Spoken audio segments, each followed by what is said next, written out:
ವೀಕ್ಷಕರೇ, ಅದು 2017ರ ಏಪ್ರಿಲ್ನ ಒಂದು ದಿನ ಕೇರಳದ ತಿರುವನಂತಪುರಂ ನಾಂತನ್ಕೋಡಿ ಪೊಲೀಸ್ ಸ್ಟೇಷನ್ಗೆ ಯಾರದ್ದೋ ಒಂದು ಅನಾಮಿಕ ಕರೆ ಬರುತ್ತೆ. ಅದನ್ನು ಸ್ವೀಕರಿಸಿದ ಪೊಲೀಸರಿಗೆ ಆ ಕಡೆ ವ್ಯಕ್ತಿ ತನ್ನ ಮನೆಯ ವಿಳಾಸ ಕೊಟ್ಟು, ನಮ್ಮ ಮನೆ ಪಕ್ಕದಲ್ಲಿ ಬಹಳ ತೀವ್ರವಾಗಿ ಹೊಗೆ ಬರ್ತಿದೆ, ಅದರ ವಾಸನೆ ಹೆಣದ ರೀತಿ ಬರ್ತಿದೆ, ಅಲ್ಲೇನೋ ಅವಘಡ ಸಂಭವಿಸಿರಬೇಕು ಅಂತ ನನಗೆ ಅನ್ನಿಸ್ತಾ ಇದೆ, ಕೂಡಲೇ ನೀವು ಸ್ಥಳಕ್ಕೆ ಬಂದು ಅದನ್ನು ಪರಿಶೀಲನೆ ಮಾಡಬೇಕು ಅಂತ ದೂರು ಕೊಡ್ತಾರೆ. ತಕ್ಷಣ ಪೊಲೀಸರು ಹಾಜರಾಗ್ತಾರೆ. ಅಲ್ಲಿಗೆ ಬಂದ ಬಳಿಕ ಮನೆಯಲ್ಲಿ ನೋಡುವವರಿಗೆ ಆತನು ಹೇಳಿದಂತೆ ಅಲ್ಲಿನ ಪರಿಸ್ಥಿತಿ ನೋಡಿ ಬೆಕ್ಕಸ ಬೆರಗಾಗಿದ್ರು. ಆತ ಕೊಟ್ಟ ದೂರಿನಂತೆ ಅಲ್ಲಿ ಒಂದು ಕಡೆ ದೊಡ್ಡ ಬೆಂಕಿಯ ಹೊಂಡ ಹಾಗೂ ಅಲ್ಲಿಂದ ಮೇಲೇರುತ್ತಿದ್ದ ದುರ್ವಾಸನೆಯ ಆ ಹೊಗೆ ಪೊಲೀಸರು ಗಮನಿಸ್ತಾರೆ. ಹತ್ರ ಹೋಗಿ ನೋಡಿದಾಗ ಅದರಲ್ಲಿ ಮಾನವ ದೇಹವನ್ನು ತುರುಕಿ ಬೆಂಕಿ ಹಚ್ಚಿದ ಸಂಗತಿ ಅವರಿಗೆ ಒಂದು ಕ್ಷಣ ಬೆಚ್ಚಿ ಬೀಳುವಂತೆ ಮಾಡುತ್ತದೆ. ಮನೆ ಪೂರ್ತಿ ಖಾಲಿ ಇತ್ತು. ಅದರೊಳಗೆ ಯಾರು ಕೂಡ ಇರಲಿಲ್ಲ. ಬೆಂಕಿಯಲ್ಲಿ ಬೇಯುತ್ತಿದ್ದ ದೇಹಗಳು ಒಟ್ಟು 4 ದೇಹಗಳನ್ನು ಹಾಕಲಾಗಿದ್ದು, ಅದರಲ್ಲಿ 3 ಹೆಂಗಸರದ್ದು, 1 ಗಂಡಿನ ದೇಹ ಎಂದು ಅವರಿಗೆ ಗೊತ್ತಾಗುತ್ತೆ. ಇವರೆಲ್ಲ ಯಾರು, ಇಲ್ಲಿ ಯಾಕೆ ಇವರ ದೇಹವನ್ನು ಸುಡಲಾಗ್ತಿದೆ ಎಂಬುದರ ಬಗ್ಗೆ ಪೊಲೀಸರಿಗೆ ಖಚಿತ ಮಾಹಿತಿ ಇಲ್ಲದೇ ಇದ್ದರೂ ಅವರು ಅಕ್ಕಪಕ್ಕದ ಅವರನ್ನು ಈ ಮನೆಯ ಸದಸ್ಯರ ಕುರಿತು ವಿಚಾರಿಸುತ್ತಾರೆ. ಆಗ ಅವರ ಮನೆಯಲ್ಲಿ ಒಟ್ಟು 5 ಜನ ಇದ್ರಂತೆ. ಈ 4 ಜನರ ಜೊತೆಗೆ ಕ್ಯಾಡಲ್ ರಾಜ ಎಂಬುವ ವ್ಯಕ್ತಿ ಕೂಡ ಇದ್ದ ಎಂದು ಮಾಹಿತಿ ಬರುತ್ತೆ. ಆಗ ಅಲ್ಲಿ ಒಂದು ದೇಹ ಮಿಸ್ ಆಗಿದ್ದಾಗ ಬಹುಮಟ್ಟಿಗೆ ಈ ದೇಹ ಕ್ಯಾಡಲ್ ರಾಜನದ್ದೇ ಇರಬೇಕು ಎಂದು ಅಕ್ಕಪಕ್ಕದ ಮನೆಯವರು ಹೇಳ್ತಾರೆ. ನೀವೆಲ್ಲ ಯಾಕೆ ಅವನನ್ನು ಗುರಿ ಮಾಡ್ತಿದ್ದೀರಾ ಅಂತ ಪೊಲೀಸರು ಪ್ರಶ್ನೆ ಕೇಳಿದಾಗ ಅವನು ವಿಚಿತ್ರ ವ್ಯಕ್ತಿತ್ವವುಳ್ಳ ವಿಲಕ್ಷಣ ವ್ಯಕ್ತಿಯಾಗಿದ್ದ. ಆತ ಯಾರ ಜೊತೆನೂ ಮಾತಾಡ್ತಾ ಇರಲಿಲ್ಲ, ಯಾರ ಜೊತೆನೂ ಹೆಚ್ಚಾಗಿ ಬೆರೀತಾ ಇರಲಿಲ್ಲ. ಆ ವ್ಯಕ್ತಿ ನಿಗೂಢವಾಗಿ ಮನೆಯಲ್ಲಿ ವಾಸವಿರ್ತಿದ್ದ. ಅವನನ್ನು ಹೊರತುಪಡಿಸಿ ಉಳಿದ ಎಲ್ಲರೂ ಸಹಜವಾಗಿ ಇದ್ದರು ಅಂತ ಜನ ಹೇಳಿಕೆ ಕೊಡ್ತಾರೆ. ಆಗ ಒಂದು ವಿಷಯ ಪೊಲೀಸರಿಗೆ ಮನದಟ್ಟಾಗುತ್ತದೆ. ತಪ್ಪಿಸ್ಕೊಂಡಿರೋದು ಬಹುಮಟ್ಟಿಗೆ ಈತನೇ ಇರಬೇಕು, ಈ ವಿಚಿತ್ರ ಘಟನೆಯ ಕೈವಾಡ ಇರಬೇಕು ಎಂದು ಪೊಲೀಸರು ಪತ್ತೆ ಹಚ್ಚಲು ಶುರು ಮಾಡ್ತಾರೆ. ಎಲ್ಲ ರೈಲ್ವೆ ಸ್ಟೇಷನ್, ಬಸ್ ಮಾರ್ಗ ಮುಂತಾದ ಎಲ್ಲ ಕಡೆ ಬಂದೋಬಸ್ತ್ ಮಾಡಿ ಅವನ ಫೋಟೋ ಪಡೆದು ಎಲ್ಲ ಸ್ಟೇಷನ್ಗಳಿಗೆ ಹಾಗೂ ಸಾರ್ವಜನಿಕ ಸ್ಥಳಗಳಲ್ಲಿ ಅಂಟಿಸಿ ವಾಂಟೆಡ್ ವ್ಯಕ್ತಿ ಅಂತ ಜಾಗೃತಿ ಮೂಡಿಸ್ತಾರೆ. ಇದಾಗಿ 2 ದಿನದಲ್ಲಿ ತಾಂಪನ್ನೂರು ರೈಲ್ವೆ ಸ್ಟೇಷನ್ನ ಪ್ಲಾಟ್ಫಾರ್ಮ್ 1ರ ಬಳಿ ಆರೋಪಿ ಕ್ಯಾಡಲ್ ರಾಜ ಅಂದು ಸೋಮವಾರ ಸಂಜೆ ಪೊಲೀಸರ ಬಲೆಗೆ ಬೀಳ್ತಾನೆ.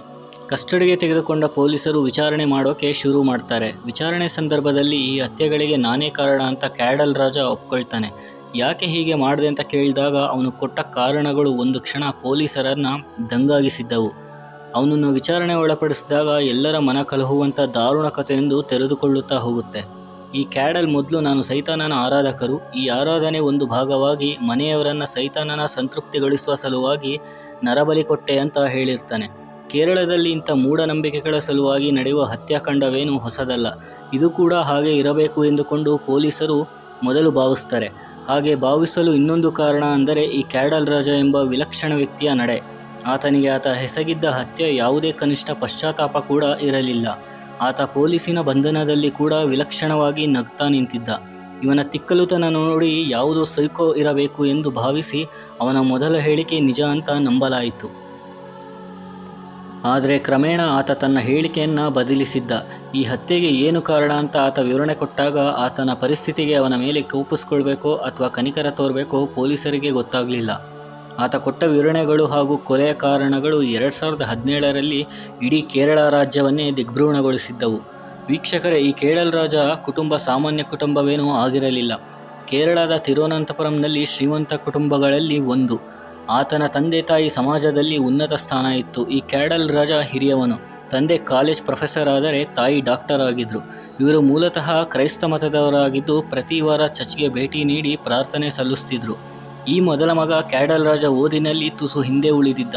ತಂದೆ ತಾಯಿ ವಿದ್ಯಾವಂತರಾಗಿ ಉನ್ನತ ಸ್ಥಾನದಲ್ಲಿ ಇದ್ದವರು. ಮಕ್ಕಳನ್ನು ಕೂಡ ತನಗಿಂತ ಉನ್ನತ ಸ್ಥಾನದಲ್ಲಿ ತರಬೇಕು ಅಂತ ಅಭಿಲಾಷೆ ಅವರಲ್ಲಿತ್ತು. ಮಗನನ್ನು ಓರ್ವ ಡಾಕ್ಟರ್ ಮಾಡಬೇಕೆಂಬ ಹಂಬಲದಿಂದ ದೂರದ ಉಕ್ರೇನ್ಗೂ ಕಳಿಸಿಕೊಡ್ತಾರೆ. ಆತನಿಗೆ ಬೇಕಾದ ಎಲ್ಲ ಸವಲತ್ತು ಕೂಡ ಒದಗಿಸ್ತಾರೆ. ಏನೇ ಸವಲತ್ತು ಒದಗಿಸಿದ್ರೂ ವಿದ್ಯೆ ಒಲಿಯುವುದು ಪರಿಶ್ರಮ ಹಾಗೂ ಆಸಕ್ತಿಗಳಿಂದ ಅಲ್ವಾ. ಕ್ಯಾಡಲ್ ರಾಜ ಓದಿನಲ್ಲಿ ಅಸಮರ್ಥ ಆಗಿದ್ದ. ಅವನು ಉಕ್ರೇನ್ ಹೋದ 1 ವಾರದೊಳಗೆ ಓದನ್ನು ಪೂರೈಸಲಾಗದೆ ವಾಪಸ್ ಬಂದಿದ್ದ. ನಂತರ ಸಾಫ್ಟ್ವೇರ್ ಇಂಜಿನಿಯರಿಂಗ್ ಆಗಿ ಸಾಫ್ಟ್ವೇರ್ ಕೋರ್ಸ್ ಕಲಿಯೋಕೆ ಆಸ್ಟ್ರೇಲಿಯಾಗೂ ಕೂಡ ಕಳಿಸಿಕೊಡಲಾಯಿತು. ಆದರೆ ಕ್ಯಾಡಲ್ ರಾಜ ಯಾವುದನ್ನು ಕೂಡ ಮುಗಿಸಲಿಲ್ಲ. ಅಲ್ಲಿಂದ ಅರ್ಧಕ್ಕೆ ವಾಪಸ್ ಬಂದುಬಿಟ್ಟ. ಮಗ ಯಾವುದರಲ್ಲೂ ಶಕ್ತನಲ್ಲ ಎಂದು ಅರಿತ ಪೋಷಕರಿಗೆ ಆತನ ಕಡೆ ತಿರಸ್ಕಾರ ಭಾವ ಮೂಡುತ್ತೆ. ಪೋಷಕರು ಅವನನ್ನು ಇಗ್ನೋರ್ ಮಾಡಲು ಶುರು ಮಾಡ್ತಾರೆ. ರಾಜ ಆಂತರ್ಯದಲ್ಲಿ ಒಂಟಿ ಆಗ್ತಾನೆ. ಆತನ ಬೇಕು ಬೇಡಗಳ ಕೇಳೋರು ಇಲ್ಲದೆ ಅನಾಥ ಪ್ರಜ್ಞೆ ಬಹುವಾಗಿ ಕಾಡೋಕೆ ಆರಂಭಿಸುತ್ತೆ. ಇತ್ತ ತನ್ನ ತಂಗಿ ಓದಿನಲ್ಲಿ ಮುಂದಿದ್ದು ಪೋಷಕರು ತನ್ನ ತಂಗಿ ಪರ ಹೆಚ್ಚು ಒಲವು ತೋರ್ತಿದ್ದು ಆತನ ಗಮನಕ್ಕೆ ಬರುತ್ತೆ. ಇದು ಆತನಲ್ಲಿ ಖಿನ್ನತೆಯನ್ನು ಮೂಡಿಸುತ್ತೆ. ಇನ್ನು ರಾಜ ಬರ್ತಾ ಬರ್ತಾ ತನ್ನಿಷ್ಟಕ್ಕೆ ಇರೋದಕ್ಕೆ ಶುರು ಮಾಡ್ತಾನೆ. ಇದೆಲ್ಲವೂ ತನ್ನ ಪೋಷಕರ ಮೇಲೆ ದ್ವೇಷದ ಭಾವನೆ ಬರೋದಕ್ಕೆ ಪ್ರೇರೇಪಿಸಿದವು.